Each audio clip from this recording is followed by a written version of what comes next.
हिंदुओं ने बड़े नेगेटिव कमेंट्स किए कि बहनों से शादी कर लेते हैं ये मोसले। ये क्या कर लेते हैं? बहनों से शादी।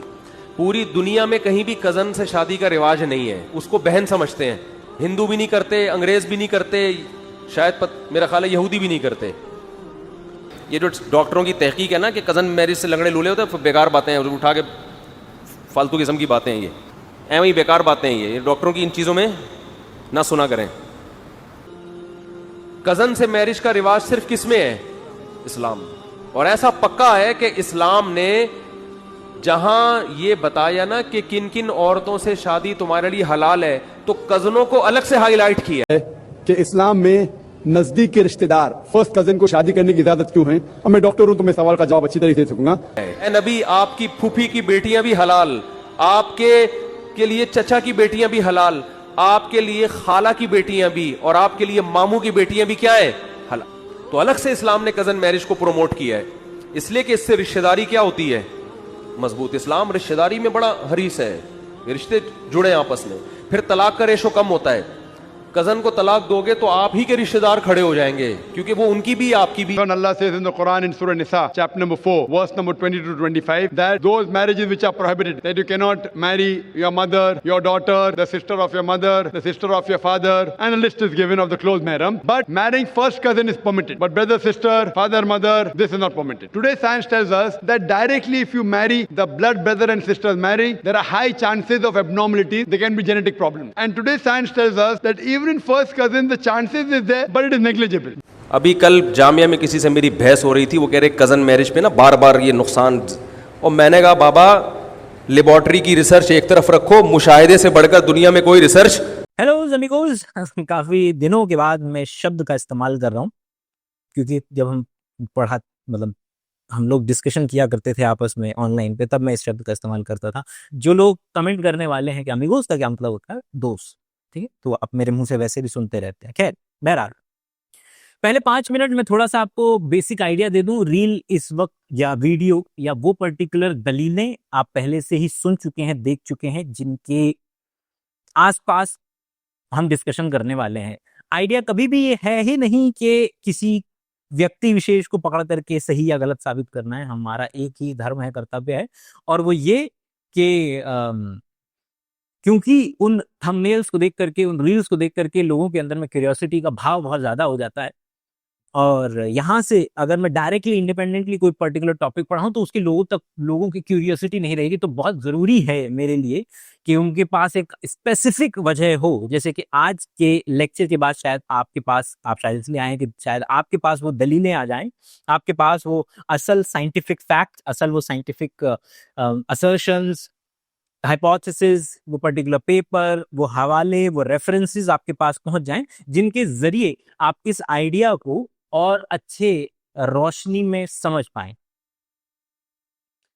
हमारे द्वारा दिए गए हैं ये शब्द भाई, बहन, कजन, मामा की बेटी, फूफू की बेटी, चाचा की बेटी या बेटा, दोनों में कॉमन है। अगर देखा जाए तो हमारे मेन बिंदु रहेंगे, क्योंकि इंसान भी एक जानवर ही है, तो क्या बाकी ऑर्गेनिजम्स के अंदर में ये पर्टिकुलर चीज देखने के लिए मिल रही है? धर्म में अक्सर ये बात कंसीडर की जाती है कि हम थोड़े ज्यादा बेहतर हैं जानवरों से, लेकिन विज्ञान की नजर में हम उसको एक स्पेक्ट्रम पर ही देखते हैं जब हम फैसला करते हैं कि कौन पर्टिकुलर ऑर्गेनिज्म ब्रेन के कंपैरिजन में अगर बात करें, शारीरिक रूप से बात करें, रिप्रोडक्शन से बात करें, तो हमें पता चलेगा कि हाँ भाई, हम बाकी जानवरों के ही स्पेक्ट्रम में थोड़ा इधर थोड़ा उधर पहुंच जाते हैं। तो हम इस बात को समझने की कोशिश करेंगे प्लांट की नजर से, एनिमल्स की नजर से, जानवरों की नजर से, कि आखिर वो उनमें भाई बहन, कजन्स, चाचा चचेरी, ममेरी, ये सारे शब्दों का इस्तेमाल तो वहां पर होगा नहीं। वो लोगों के अंदर में क्या ये बात, they are so indifferent to this idea कि चलो कोई भी व्यक्ति है, बस फीमेल होना चाहिए या मेल होना चाहिए, उसके साथ रिप्रोडक्शन किया जा सकता है। मैं पहले ये बात को क्लियर करके चल दूं कि नहीं, उनके अंदर में हमें ये देखने को मिलेगा कि किस तरीके से वो लोग इस बात को कोशिश करते हैं कि न किया जाए। लेकिन आखिर ये बात पॉसिबल ही कैसे है कि कोई जानवर इस बात को समझ पाए, क्योंकि हमें तो बताया जाता है बाकायदगी से, आप किसी घर के अंदर में जब रहते हैं कि ये आपकी बहन है, आप अपने अपने समाज के मुताबिक कि आप किसी हिंदू परिवार में पैदा हो गए, किसी मुस्लिम परिवार में पैदा हो गए, मुस्लिम परिवारों के अंदर में भी आप मिडिल ईस्ट में पैदा हो गए या पाकिस्तान में पैदा हो गए, आप एमिश कम्युनिटी से बिलोंग करते हैं, ज्यूइश कम्युनिटी से बिलोंग करते हैं, क्रिश्चियन कम्युनिटी से बिलोंग करते हैं, और सभी में अलग अलग पूरा का पूरा बैंडविड्थ आपको देखने के लिए मिलेगी, जिसमें कि कभी आपको इंटरकास्ट मैरिजेस अलाउड नहीं होंगी, कभी आपको सेम गोत्र में शादी अलाउड नहीं होगी, कभी आपको अक्सर लोग दलील देते हैं कि भाई केवल और केवल मुसलमानों में ही कजन मैरिजेस होती हैं, लेकिन ऐसा नहीं है। आपको क्रिश्चियंस में, हिंदुओं में, और खास करके भारत के अंदर में, साउथ इंडिया के अंदर में ये पर्टिकुलर चीजें देखने के लिए मिलेंगी। जिस तरीके से हमको ये लगता है कि केवल और केवल पितरात्मक समाज या पेट्रियार्की ही एग्जिस्ट कर रही है भारत के अंदर में, मगर मैट्रिलिनेज या मैट्रियार्कियल सोसाइटीज, चाहे वो सेवन सिस्टर्स का जिक्र करें या साउथ इंडिया के अंदर में हम जिक्र करें, आपको ये चीजें देखने के लिए मिल जाएंगी। तो सारे परमुटेशन कॉम्बिनेशन अलग हैं। हमारा आइडिया एक ही है कि क्या हम अलग अलग नजरियों से इस विज्ञान के जरिए वो वहां तक तह तक पहुंच सकते हैं कि आखिर इंसान ये बात का फैसला कर ही किस तरीके से रहे। तो सबसे पहला जो सवाल है वो हम जा रहे हैं किसकी डायरेक्शन में जा रहे हैं? हम सबसे पहले जा रहे हैं वाई की डायरेक्शन में, कि भाई जानवरों में तो भाई बहन चचेरी में मेरी शब्द अलाउड ही नहीं है। उनको तो नहीं देख करके लग रहा है कि ये तो मेरी पुप्पो के बेटे हैं, वो फलां जगह है, तो इनके साथ रिप्रोडक्शन किया जा सकता है कि नहीं किया जा सकता। लेकिन ये बात ट्रू है कि चाहे मैं प्लांट का जिक्र करूं, चाहे मैं जानवरों का जिक्र करूं, चाहे मैं इंसानों का जिक्र करूं, मुझे देखने के लिए मिल रहा है कि जब भी किसी जानवर को अपॉर्चुनिटी मिलती है किसी ऑपोजिट सेक्स के साथ सेक्स करके बच्चा पैदा करने की, जब उसे अपॉर्चुनिटी मिलती है तो वो कोशिश करता है कि जितना दूर का रिश्ता हो सके वो रिश्ता के साथ रिप्रोडक्शन किया जाए। लेकिन वो शब्दावली का किसका इस्तेमाल करेंगे? वो शब्दावली है जो कि हमारी ही है, लेकिन वो डीएनए की शब्दावली है कि वो डीएनए चाहते हैं कि जितना अलग डीएनए हो सके उतना प्रेफरेबल रहेगा कि ये इस तरीके से पहले हमारे पास मेल है, ये हमारे पास फीमेल है। तो हम जानते हैं कि क्योंकि अगर इन दोनों के पेरेंट्स कॉमन हैं, इन दोनों के अगर मैं पेरेंट्स का जिक्र करूं तो वो सेम है अगर, और ये दोनों अगर रियल ब्रदर और रियल सिस्टर्स हैं, तो हम ये जानते हैं कि केवल और केवल इन्हीं के 50% मदर और 50% फादर, भाई इन्हीं से तो जो जेनेटिक मटेरियल है इनमें दिया जाएगा, और वही अलग अलग परमुटेशन कॉम्बिनेशन बना करके दे दी जाएंगी। मतलब इनके पास जो जेनेटिक मटेरियल है वो बहुत हद तक सेम ही देखने के लिए मिलेगा मुझे। और जानवरों के अंदर में भी, तो जानवरों के अंदर में अब हमें भाई बहन कजन वजन ये शब्द इस्तेमाल करने की उतनी जरूरत नहीं पड़ेगी, क्योंकि हम डीएनए के लेवल पे बात करेंगे। और डीएनए के लेवल पे अगर मैं बात करूं तो मुझे देखने के लिए मिलेगा कि अगर मान लीजिए कि मैं हूं और मेरा एक ट्विन ब्रदर है, ये है ट्विन, तो मैं जानता हूं कि मैं आपस में 100% डीएनए जो है आपस में साझा करते हैं, कि हमारा जेनेटिक मटेरियल आइडेंटिकल है। तो मैं इसको एक डब्बे में बंद कर सकता हूं। लेकिन ये, और मान लीजिए कि एक मेरी बहन है, तो ये हम दोनों आपस में तकरीबन अगर देखा जाएगा तो 99.9999 इतना लगभग हो सकता है डीएनए हम आपस में शेयर कर रहे हो। और थोड़ा सा दूर अगर चलें तो अगर हम यहां से मेरी सिबलिंग, ये मेरा सिबलिंग वाला पार्ट हो गया, थोड़ा सा दूर चलेंगे तो कजन पे आ जाएंगे हम, और कजन पे देखेंगे तो मुझे पता चलेगा कि मेरे और मेरे कजन में तकरीबन 99.999 इतना जो है वो सिमिलैरिटी है।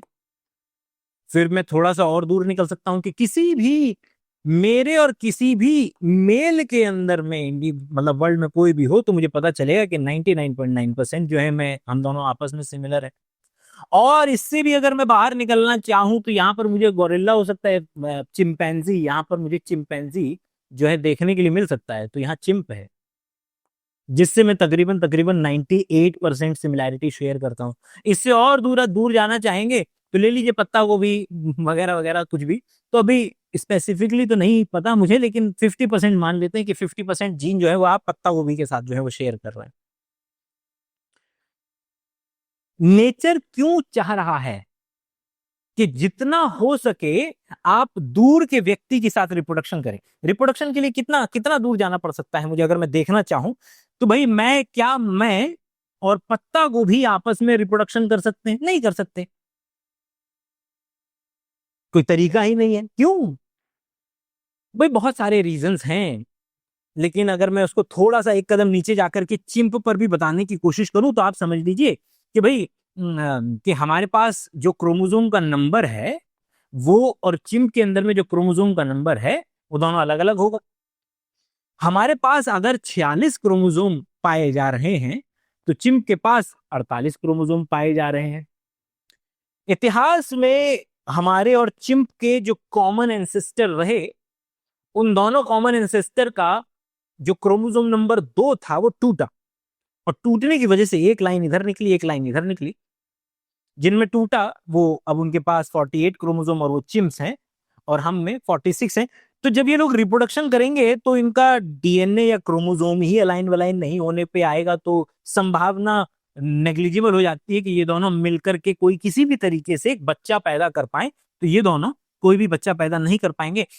और जो हमने बायोलॉजी के अंदर में स्पीशीज की डेफिनेशन दी जाती है वो कुछ कुछ इसी नजरिए से गुजरती है कि अगर दुनिया के कोई भी दो व्यक्ति आपस में रिप्रोडक्शन करके एक ऐसा बच्चा पैदा कर सकते हैं कि जो आगे बच्चा पैदा कर सकता है, इसको एक शब्द में अगर समझाया जाए तो फर्टाइल प्रोजेनी का शब्द इस्तेमाल कर सकते हैं।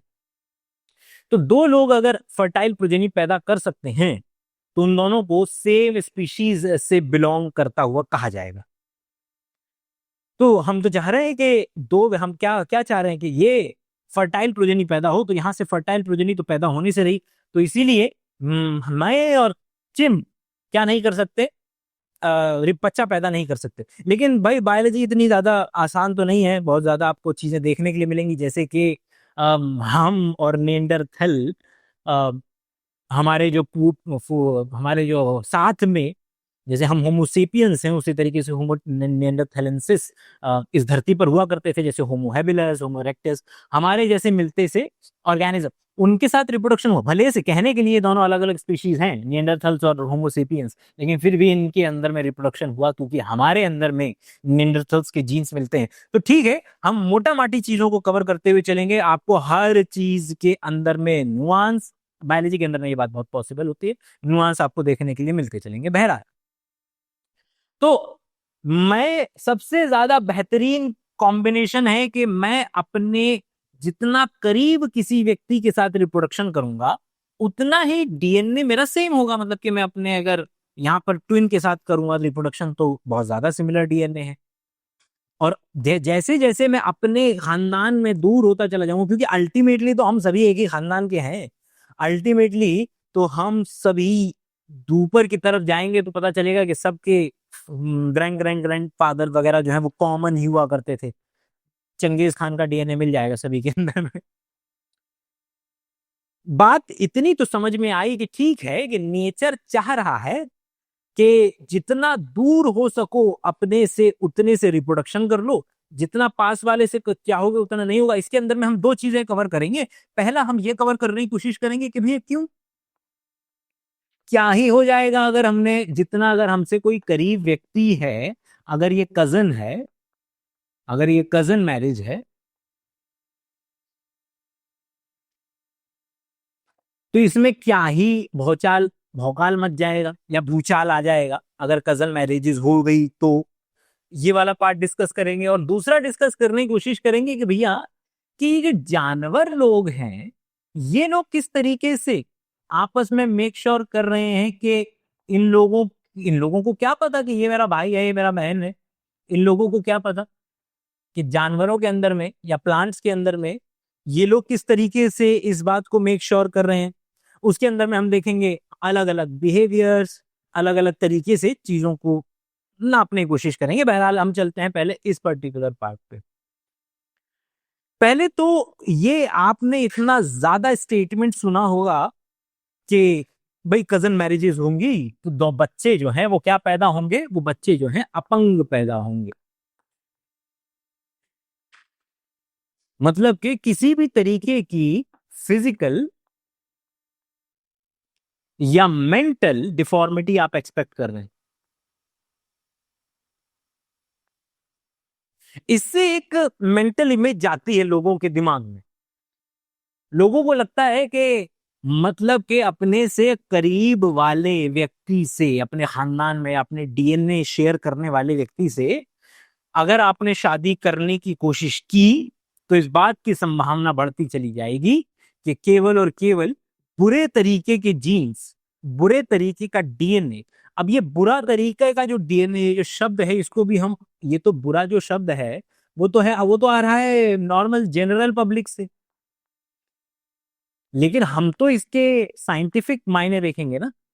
तो हम जो जीन है, और जीन के अंदर में जब हम कहते हैं बैड जीन, तो what does it even mean, उसको भी डिस्कस करने की कोशिश करेंगे।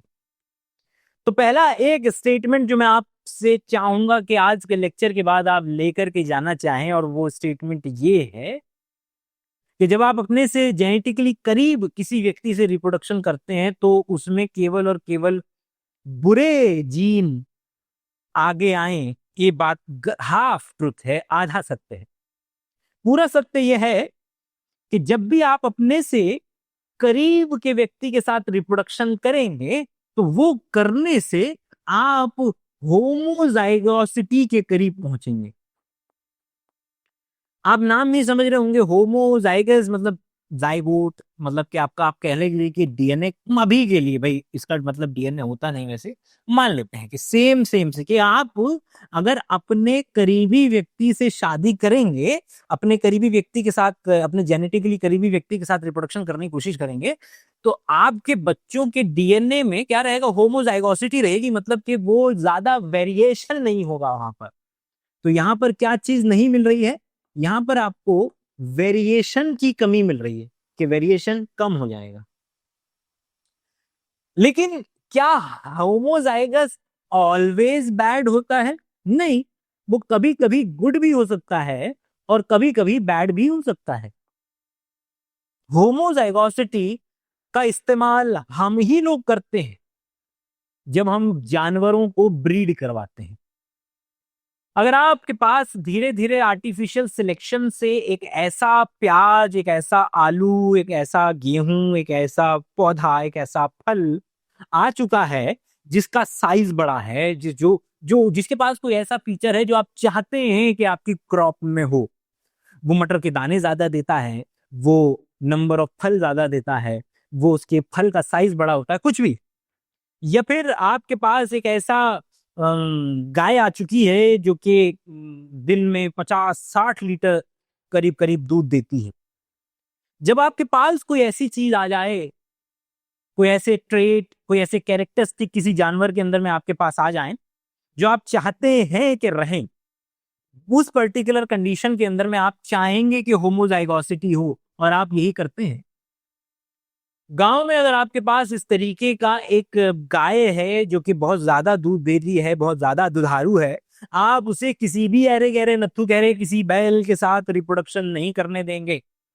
आप चाहेंगे कि वो गाय के जो जीन हैं वो बने रहें, वो जितने ज्यादा होमोजाइगस, जितने ज्यादा सेम डीएनए की कंडीशन में रहेंगे, उतना ज्यादा वो दूध दे पाएगी। तो हम जब ब्रीड करा रहे हैं, हम चाहते हैं कि वो कैरेक्टर उसमें मौजूद रहे, तब हम ये काम करने की कोशिश करते हैं। तो यहां से वही हुआ कि आपके पास क्या है, मान लीजिए कि ये क्रोमोसोम है और यहां पर कोई किसी भी तरीके का एक ऐसा डिफरेंस है, म्यूटेशन आप कह लीजिए, जिसकी वजह से अब दूध ज्यादा हो रहा है, तो आप चाहेंगे कि वो पर्टिकुलर दूध ज्यादा देती रहे, तो आप उसको रैंडम किसी के साथ रिप्रोडक्शन कराने के लिए नहीं भेजेंगे। लेकिन कभी कभी आपको क्या देखने के लिए मिलेगा, कभी कभी आपको देखने के लिए मिलेगा कि वो पर्टिकुलर म्यूटेशन जब आ जाती है, तो इसको ऐसे समझें कि मान लीजिए पति पत्नी है, तो पति पत्नी में अगर एक को खाना बनाना आता हो, भाई देखिए दोनों को खाना बनाना आता होगा तो कभी पति बना लेगा, दोनों खा लेंगे, कभी पत्नी बना लेगी, दोनों खा लेंगे। अगर केवल पति को खाना बनाना आता होगा तो पति बना लेगा, पत्नी, दोनों खा लेंगे। केवल पत्नी को खाना बनाना आता होगा तो पत्नी बना लेगी, दोनों खा लेंगे। लेकिन अगर दोनों को ही खाना बनाना नहीं आता है, तब उस पर्टिकुलर कंडीशन के अंदर में आपको क्या देखने के लिए मिलेगा कि वो भूखे मरेंगे। और यही आप कहते हैं, इसी को आप, मैं कोशिश करूंगा क्योंकि मैं चाह रहा हूं कि जितना हो सके इन लेक्चर्स को पब्लिक रखा जाए, उतना रखा जाए कि किसी भी व्यक्ति ने अगर शब्दावली न भी सुनी हो तब भी उस तक ये बातें पहुंचे। तो नॉर्मल बात बोलने के बाद मैं उसको थोड़ा सा वैज्ञानिक शब्द अब इस्तेमाल कर देता हूं कि भाई आपके पास होमोजाइगोसिटी है, मतलब कि आपके पास दो पर्टिकुलर तरीके के क्रोमोसोम है, दोनों के दोनों बढ़िया हो गए, दोनों के दोनों कैपिटल टी आ गए, तो पौधा टॉल हो गया, है ना। आपने पढ़ा हुआ है, एक आ गया तब भी पौधा टॉल हो गया। लेकिन दोनों के दोनों जब छोटे आ जाएं तो पौधा क्या हो जाता है, बौना रह जाता है, डॉर्फ रह जाता है। तो इस पर्टिकुलर आइडिया से, इस पर्टिकुलर जगह से आपको क्या लेकर के जाना है, क्या अल्टीमेटली बात पता चलेगी, आपको ये बात पता चलेगी कि कजन मैरिज से, जिसको कि हम शब्द का इस्तेमाल ही करना प्रेफर नहीं करेंगे, हम क्या प्रेफर करेंगे, हम प्रेफर करेंगे जितना ज्यादा जेनेटिकली सिमिलर ऑर्गेनिज्म के साथ आप रिप्रोडक्शन करने की कोशिश करेंगे, वहां पर संभावना बढ़ेगी दोनों ही चीजों की, कि कोई अच्छी चीज है तो बेहतर अच्छी हो जाए, कोई बुरी चीज है तो वो बेहतर बुरी हो जाए। क्योंकि अच्छी चीजों पर अमूमन ध्यान नहीं देंगे लोग, मिल गई बढ़िया चीज तो ठीक है, मिल गई, लेकिन अगर बुरी हो जाए तो फिर वो तुरंत नजर आती है। वो सभी बच्चे जो अब चलते हैं इसी पर्टिकुलर को उठा करके, आपने उसमें सुना कि किस तरीके से तारिक भाई ये कह रहे थे कि भाई देखो ऐसा है कि, और जाकिर साहब भी ये कह रहे थे कि भैया डॉक्टर वॉक्टर ये जो साइंटिस्ट आपको बोलते हुए नजर आते हैं कि जी कजन मैरिजेस के अंदर में आपके बच्चे जो हैं वो शारीरिक रूप से अपंग पैदा हो जाएंगे, मेंटल रूप से रिटार्डेड पैदा हो जाएंगे अगर आपने कजन मैरिजेस करने की कोशिश की। तो भैया हमको तो कोई ऐसा कुछ नजर नहीं आता है, ये तो डॉक्टर वॉक्टर की बेकार बातें हैं। जाकिर नाइक साहब उसको इस तरीके से पेश करते हैं कि भाई अगर आपने रियल ब्रदर सिस्टर्स के साथ शादी या बच्चा पैदा करने की कोशिश की, तो उस पर्टिकुलर कंडीशन में बच्चों को रिसेसिव या इस तरीके से खराब जीन अपने आप को सामने ला पाए, इस बात की संभावना बढ़ जाती है। कजन मैरिजेस में भी इस बात की संभावना है, लेकिन इतनी ज्यादा नेग्लिजिबल है कि आप करने दे सकते हैं। ये कुछ बिल्कुल रेट्रोस्पेक्टिवली कि हम अपने, क्योंकि वो किसी भी सूरत हाल में कुरान को तो गलत नहीं ठहरा सकते, तो उनको जो भी चीजें उस पर्टिकुलर किताब या किसी भी किताब में जब दी जाती हैं, चाहे लोग जब दलीलों के जरिए मनुस्मृति के अंदर में गोत्र को डिफेंड करने की कोशिश करें कि देखिए हमारे ऋषि मुनियों को तो बहुत पहले से मालूम था कि अगर आप गोत्र में विवाह करेंगे तो बच्चे अच्छे पैदा नहीं होंगे, या फिर जब हम जिक्र करेंगे कुरान का तो उसमें बोला जाएगा कि नहीं नहीं भाई नेग्लिजिबल है भाई, आप कर सकते हैं कजन मैरिजेस के अंदर में शादी। तो आपको ये बात पता चलेगी। तो अक्सर में इसका जो एक साइंटिफिक स्टडी हुई वो हुई आपके लंदन, मतलब के यूरोप के अंदर में ब्रैडफोर्ड में। इसको ब्रैडफोर्ड स्टडी, और ये जो पेपर पब्लिश हुआ था वो लैंसेट के अंदर में पब्लिश हुआ था। लैंसेट एक दुनिया, देखिए ये विज्ञान की दुनिया में या रिसर्च की दुनिया में एक शब्द बड़ा पॉपुलर है, उस शब्द का नाम है वन वर्ड जर्नल। मतलब एक शब्द वाले जो जर्नल्स होते हैं उनकी महिमा, उनको बड़ा ही भारी भरकम माना जाता है। Cell, Nature, Science, Blood, Lancet, ये इस तरीके के जर्नल हैं जो कि वन वर्ड हैं और इनकी इनकी औकात बहुत ज्यादा मानी जाती है। इतनी, मतलब समझ लीजिए कि आपने एक आध पेपर अगर इनमें पब्लिश कर दिया तो आपका जीवन लगभग सेट हो जाता है, आप एक बढ़िया सी जगह में प्रोफेसर लग जाएंगे। लैंसेट में ये स्टडी पब्लिश हुई, थाउजेंड्स ऑफ के, क्या हुआ कि भाई पाकिस्तान से जाकर के बहुत ज्यादा एक पर्टिकुलर पॉपुलेशन निकल करके आपकी कहां मिल गई। जिस तरीके से भाई जब लोग पलायन करते हैं तो फिर वहां के लोगों को बुला लिया जाता है, और आप देखेंगे कि कहीं कहीं विश्व में, या भारत का भी एग्जांपल ले लें कि जब दिल्ली में दिल्ली मेट्रो का काम चालू हो रहा था तो बिहार से पलायन करके जो लेबर हैं वो बहुत ज्यादा दिल्ली आई, और दिल्ली के अंदर में आपको एक व्यक्ति आता था, काम देखता था और फिर वो अपने किसी भाई बंधु को भी लेकर के आ जाता था। तो वही पर्टिकुलर काम जो किसी भी देश राज्य के अंदर में देखने के लिए मिलता है वो काम यहाँ पर भी हुआ कि पाकिस्तान से जब लोग ब्रैडफोर्ड में आकर के रहने लगे तो फिर धीरे धीरे और लोगों को लेकर के आने लगे। और वहां पर जो, क्योंकि पाकिस्तान के अंदर में कजन मैरिजेस का जो परसेंटेज है वो कंपैरेटिवली बहुत ज्यादा है। और देखा गया कि वहां पर जो बच्चों के अंदर में किसी भी तरीके से फिजिकल डिफॉर्मिटी या बाकी चीजों की डिफॉर्मिटी की अगर बात की जाए तो ये स्टडी, मैं कुछ डेटा साझा करता चलता हूं कि ये स्टडी चली 2007 से 2010 के बीच में। तकरीबन 13,500 बच्चों को फॉलो किया गया इसके अंदर में। और जाहिर सी बात है, जब आप कंपैरिजन करेंगे तो नॉर्मल पॉपुलेशन या उन पर्टिकुलर पॉपुलेशंस के साथ कंपेयर करेंगे कि आप पाकिस्तान से ही आए हुए हैं लेकिन आपने कजन से शादी नहीं की हुई है, या वहां पर जो बाकी पॉपुलेशन एग्जिस्ट करती है उसके साथ आप कंपेयर करने की कोशिश करेंगे तो कॉन्संगिनियस या कॉन्संग्विनिटी ये शब्दावली का इस्तेमाल किया जाता है। आसान भाषा में आप उसको कजन मैरिजेस ही बोल सकते हैं। तो कजन वाले मैरिजेस के अंदर में अगर आप देखेंगे तो 6% आंकड़ा मिलता है अगर मेजर जेनेटिक डिसऑर्डर्स की बात की जाए तो। मेजर जेनेटिक डिसऑर्डर इनमें 6% मिलता है, लेकिन अगर नॉन कजन मैरिजेस हैं तो उसमें 2% ये आंकड़ा देखने के लिए मिल रहा था। अगर स्पेसिफिक कंडीशंस की बात की जाए तो सेरेब्रल पाल्सी की अगर बात करेंगे तो वो 2.5 गुना बढ़ा हुआ मिलता है। 2.5 टाइम्स जो है वो देखने के लिए मिलेगा। क्या चीज? सेरेब्रल पाल्सी का जो आंकड़ा है।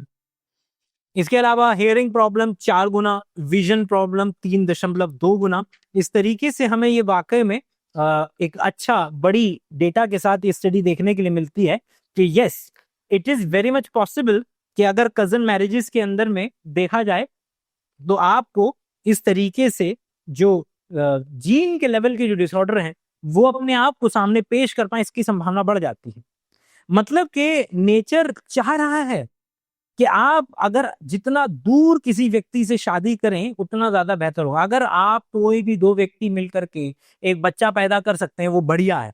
तो इससे अगर हम ये वाली बात तो आगे लेकर के जाएं जो कि पाकिस्तान या इस्लामिक समाज के अंदर में देखने के लिए मिलता है, और इसी के अलग अलग वेरिएंट्स आपको साउथ इंडिया के अंदर में कजन मैरिजेस हिंदुओं के अंदर में भी इसी तरीके का कुछ कुछ डेटा देखने के लिए मिलेगा।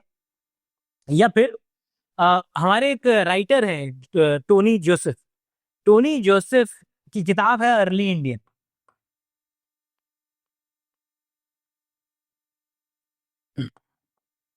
अर्ली इंडियन जो किताब है उसके अंदर में जिक्र दिया गया है कि किस तरीके से तकरीबन 2 से 2,500 साल पहले भारत महाद्वीप के अंदर में, उपमहाद्वीप के अंदर में, कॉन्टिनेंट के अंदर में ये जितने भी लोग हुआ करते थे, जेनेटिक एनालिसिस के बेसिस पे हमें ये बात पता चली कि 2 से 2,500 साल पहले कोई भी व्यक्ति किसी भी व्यक्ति के साथ रिप्रोडक्शन कर रहा था।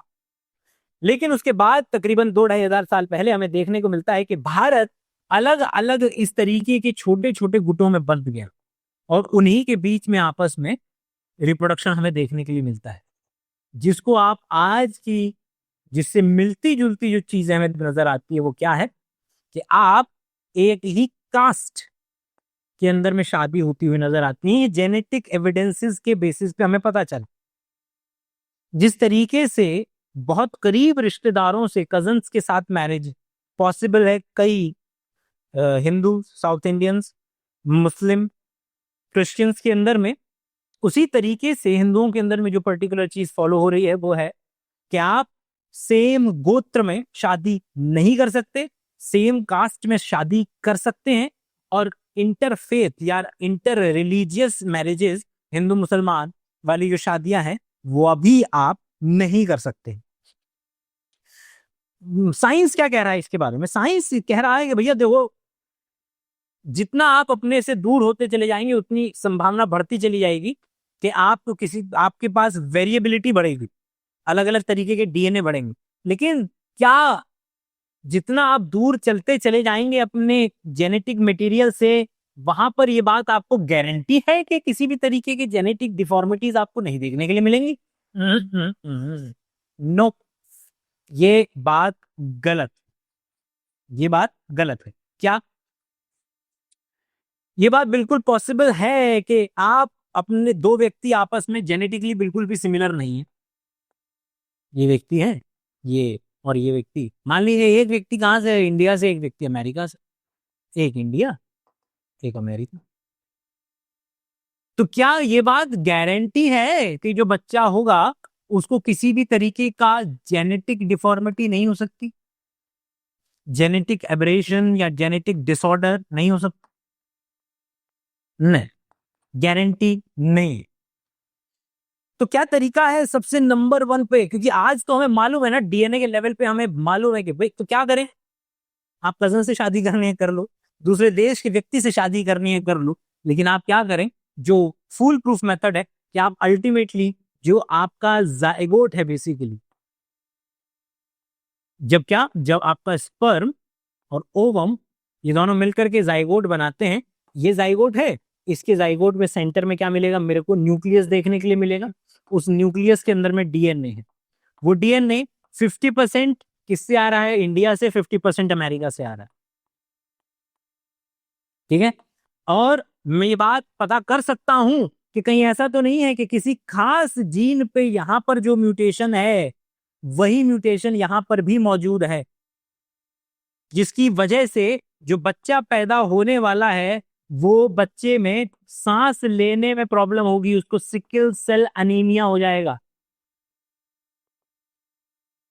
तो फुल प्रूफ मेथड तो यही है हमारे पास कि बच्चा पैदा करने से पहले जो जाइगोट है, थ्योरेटिकल है, सब लोगों के लिए पॉसिबल नहीं है लेकिन है तो विज्ञान, कि आपने जाइगोट के अंदर में डीएनए को डायरेक्टली आपने सीक्वेंस कराया और पता कर लिया, जैसे कि आज हम करते हैं। अगर कोई लेडी फीमेल प्रेग्नेंट है तो ब्लड मार्कर्स के जरिए, उसका ब्लड टेस्ट के जरिए, जेनेटिक टेस्टिंग थोड़ी बहुत कर लेते हैं हम, जिसके जरिए हम पता लगा पाते हैं कि क्या बच्चे को कहीं डाउन सिंड्रोम तो नहीं है, या कोई एडवर्ड सिंड्रोम या किसी भी तरीके का जेनेटिक डिसऑर्डर तो नहीं है बच्चे को, ताकि माँ बाप उचित डिसीजन ले पाए बच्चे को लेकर के।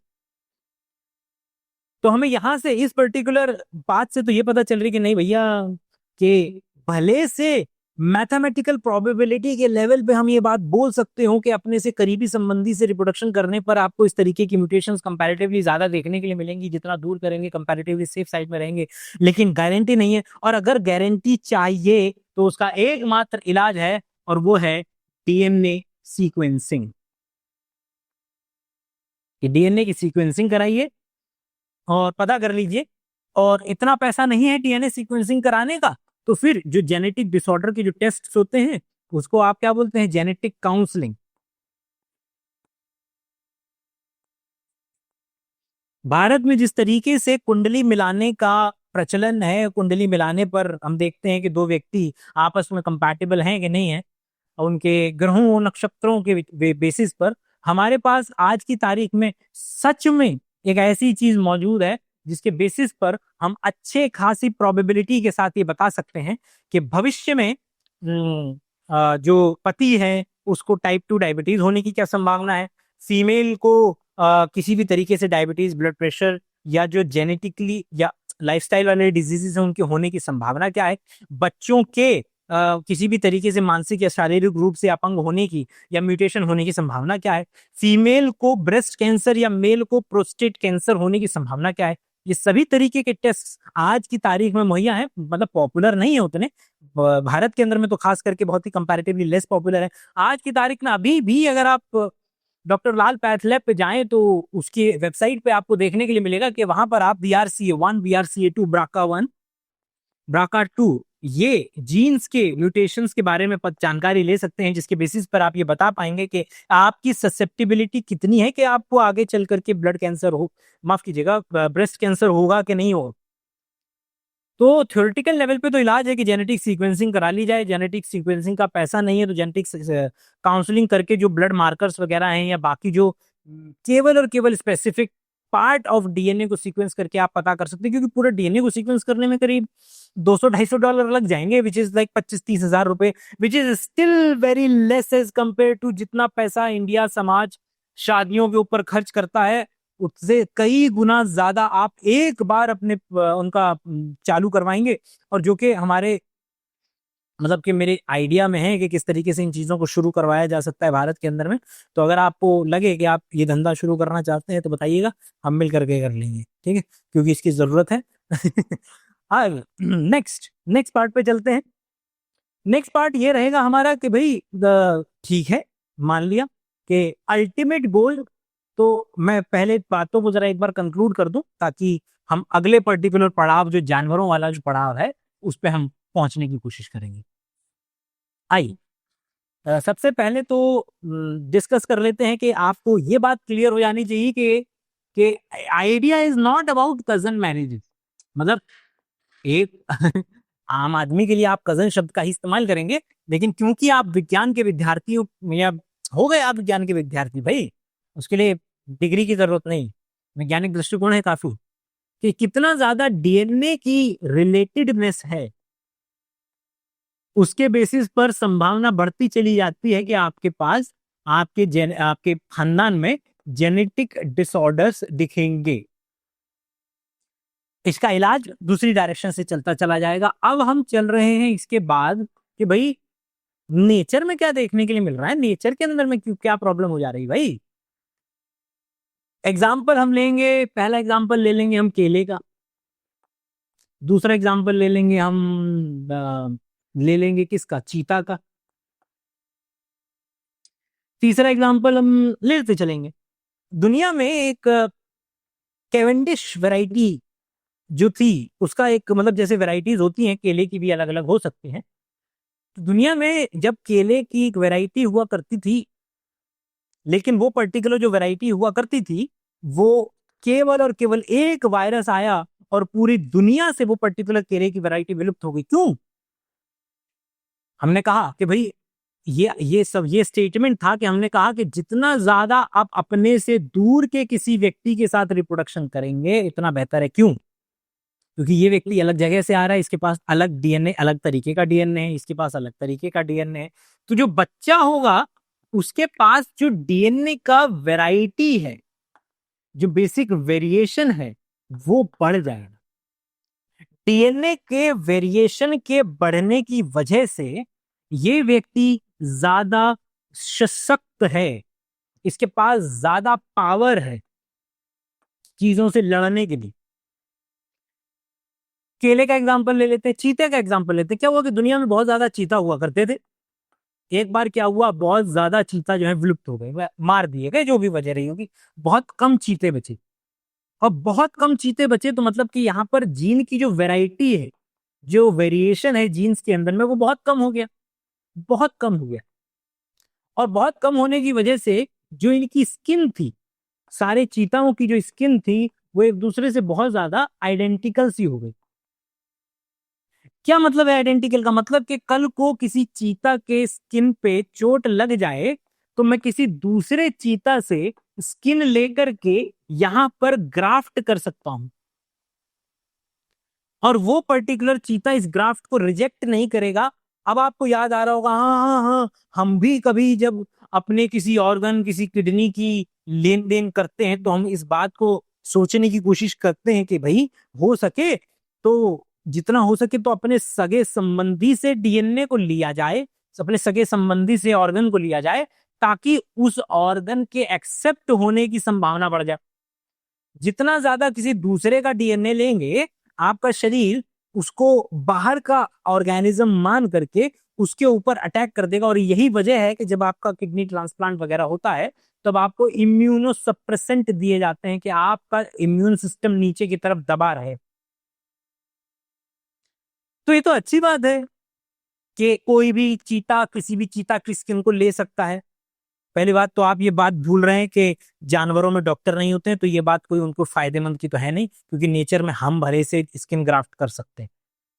प्रॉब्लम जरूर है, और वो प्रॉब्लम ये है कि अगर उनकी स्किन इतनी ज्यादा एक दूसरे से सिमिलर है तो कल को कोई एक वायरस आएगा, और वो एक वायरस अगर किसी पर्टिकुलर चीता की स्किन पर लगा और उसकी स्किन को खराब करने में कामयाब रहा, तो दुनिया में कोई चीता नहीं बचेगा और सबकी स्किन खराब हो जाएगी। चाह करके भी कोरोना वायरस पूरे भारत के सभी लोगों को नहीं मार सकता, और उसकी जो वजह है वो है वेरिएशन, जीन के अंदर में अलग अलग तरीके के जीन्स का मिलना। और यही वो वेरिएशन है जिसने हमें अलग अलग तरीके के पॉजिटिव ऑर्गेनिज्म से बचा करके रखा हुआ है।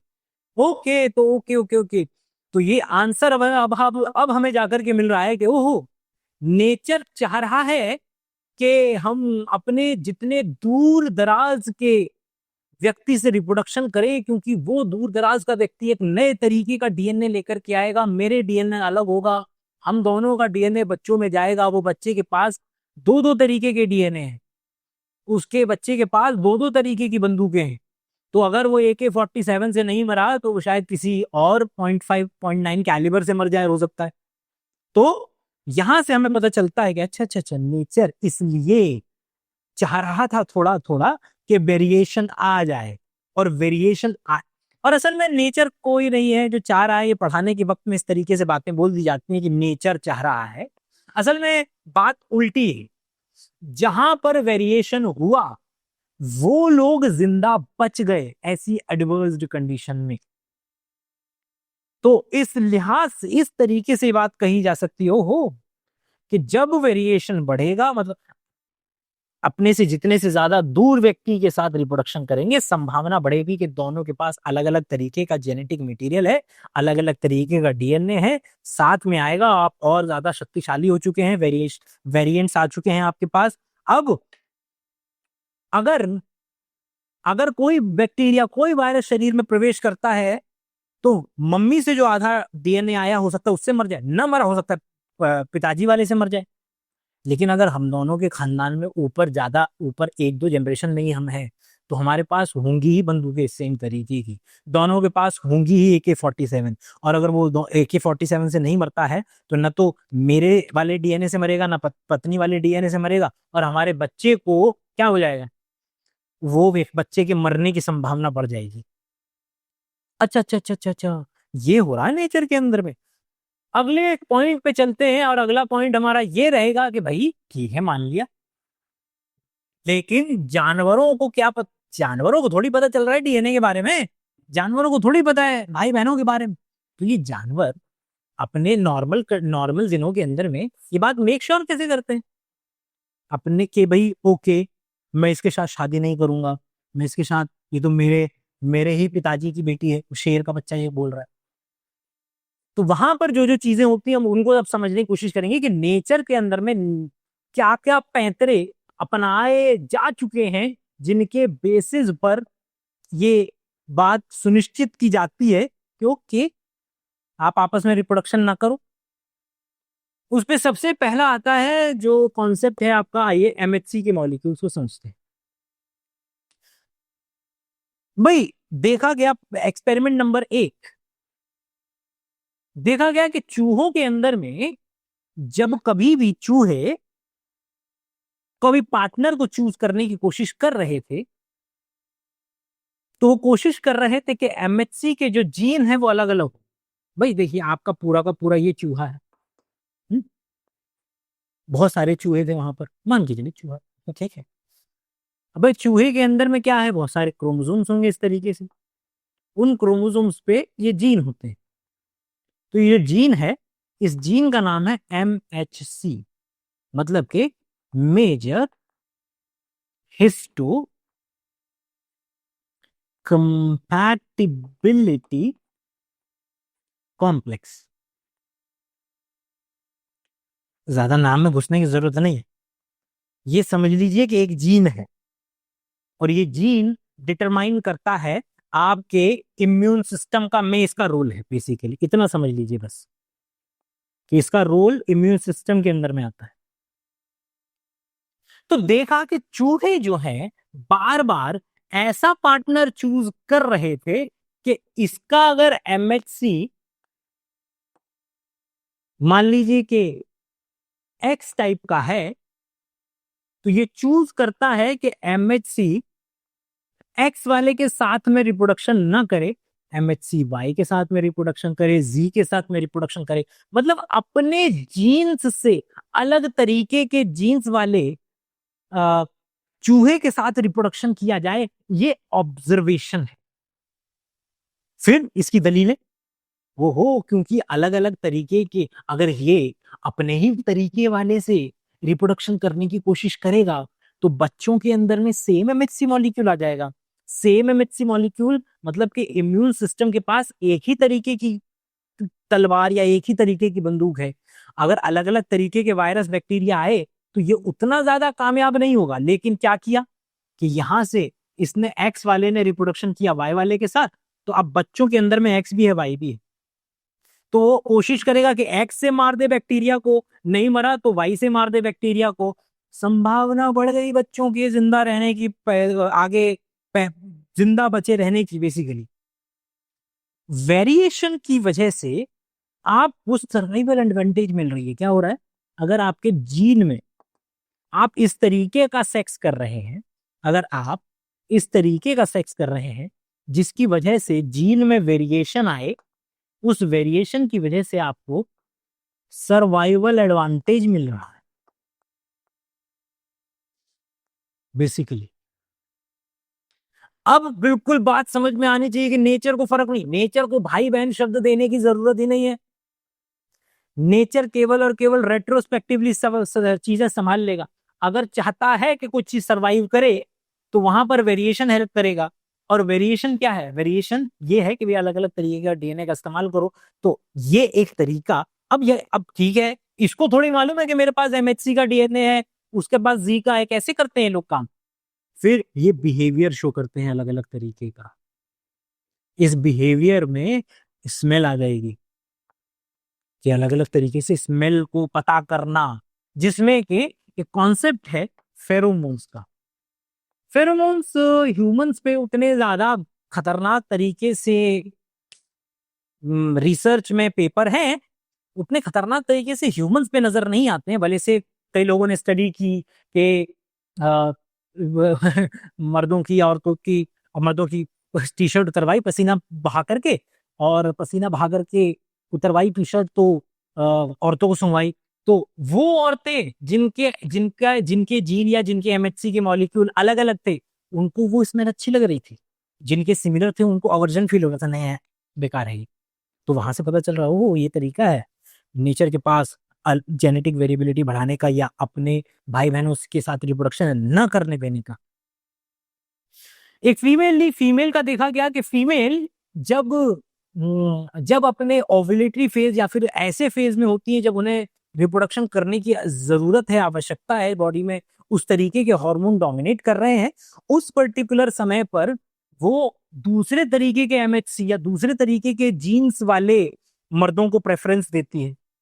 लेकिन जब वो प्रेग्नेंट हो या फिर उसके हार्मोन्स उस अवस्था में न हो कि उसको लगे कि मुझे रिप्रोडक्शन करना है, उस पर्टिकुलर अवस्था में फीमेल अपने सिमिलर एमएचसी मॉलिक्यूल्स को प्रेफरेंस दे रही है। मतलब कि समझ में भी आ रहा है ना कि अगर आपको रिप्रोडक्शन नहीं करना है तो आप उन लोगों के बीच रहना प्रेफर करेंगे जो आपके खानदान के हैं, जिनको आप जानते हैं, उनके साथ रह करके बच पाना, जिंदा इसकी संभावना ज्यादा हो सकती है एज कंपेयर टू जब आप ओव्यूलेटरी फेज में हैं या रिप्रोडक्शन करना चाह रहे हैं उस फेज में है। उस पर्टिकुलर फेज में ये बात ज्यादा जरूरी हो जाएगी कि आप दूसरे तरीके के जीन वाले लोगों को प्रेफरेंस दें या पसंद करें। तो ये एक तरीका है नेचर के पास जिससे कि वो इसके अलावा जब साथ साथ में बच्चे पैदा, मतलब के साथ साथ में जब अपना शुरुआती जीवन व्यतीत करते हैं जानवर, तो अपने आसपास की फीमेल से अवर्जन, बिहेवियर के लेवल पे अवर्जन जो है वो लेकर के आ जाते हैं, जिसकी वजह से भी वो आपस में रिप्रोडक्शन नहीं करते। तो ये हमने समझा बेसिक आइडिया। शुरुआत से अगर उठाने की कोशिश करें तो हमने आज पहला जो आइडिया था वो ये कि भाई इट इज नॉट अबाउट भाई बहनों से रिप्रोडक्शन, इट इज अबाउट कि आपके पास अगर सेम तरीके का डीएनए होगा तो पर्टिकुलर डीएनए आपको उतनी ज्यादा अच्छी एडवांटेज नहीं दे पाएगा जिंदा रहने के लिए। बाकी अगर और कोई एग्जांपल है, जैसे कि यूरोपियन रॉयल फैमिलीज के अंदर में अगर आप देखें, वहां पर आपको इसके एग्जांपल मिलते हैं। वो पर्टिकुलर जगह जहां पर आपके पास संपत्ति आ जाती है कि संपत्ति आपका बांटनी है, तो आप चाहेंगे कि हमारे ही खानदान में बटे। तो आप देखेंगे कि चाहे वो उसका डज नॉट मैटर कि किस पर्टिकुलर रिलीजन से वो बिलोंग करता है, ऐसी जगह जहां पर संपत्ति के बंटने की संभावना होती है, वहां पर आप देखेंगे कि एक ही खानदान के अंदर में आप आपस में ही रिप्रोडक्शन होता हुआ नजर आएगा। और वही हुआ रॉयल फैमिलीज के अंदर में, क्योंकि वो रॉयल्टी को इस बात से नापते हैं कि रॉयल ब्लड कौन सा है। और वहीं पर ये चीज देखने के लिए मिली कि किस तरीके से जो रिसेसिव जीन थे, मतलब कि ऐसे म्यूटेशंस आ गए, अब खानदान वही है तो अगर म्यूटेशन आ गया तो ऐसे बच्चे आ गए जिनके पास मम्मी से भी म्यूटेशन आ रही, पापा से भी म्यूटेशन आ रही, न पापा खाना बनाना जानते हैं न मम्मी खाना बनाना जानती है, बच्चे भूखे मरेंगे। तो वो वाला हिसाब हो जाएगा। ओके, तो ये कुछ आयाम रहेंगे आसपास के जिसके बेसिस पर हम ये बात समझ सकते हैं।